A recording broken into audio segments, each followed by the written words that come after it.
కర్మకాండను వాడే తీరు.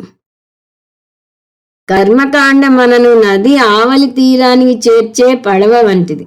ఆవలి తీరానికి వెళ్ళటానికి నది దాటాలంటే పడవ ఎక్కాలి. పడవ ఎక్కాక గమ్యం చేరాక పడవను వదిలేయాలి.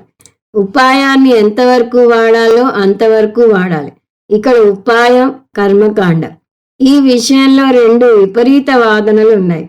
ఆవలి తీరానికి చేరాక పడవ వదిలేసేటట్టయితే అసలు పడవ ఎక్కటం ఎందుకు? ఇది ఒక వాదన. అంత దూరం నన్ను భద్రంగా చేర్చిన పడవను వదిలేయటం ఎలా? ఇది ఇంకొక వాదన. ఈ ఇద్దరూ ఎన్నటికీ గమ్యం చేరలేరు. అందువల్ల కర్మకాండ గురించిన సరి అయిన అవగాహన ఉండాలి. లేకపోతే వలలో చిక్కుకుపోతారు.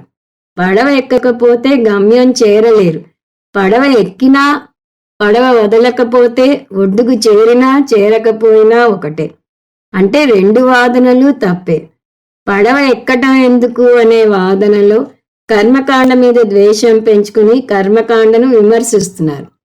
పడవ నన్ను ఒడ్డుకు చేర్చింది కాబట్టి దిగను అనే వాదనలో కర్మకాండ మీద రాగం పెంచుకుని కర్మకాండను పట్టుకుని కూర్చుంటున్నారు.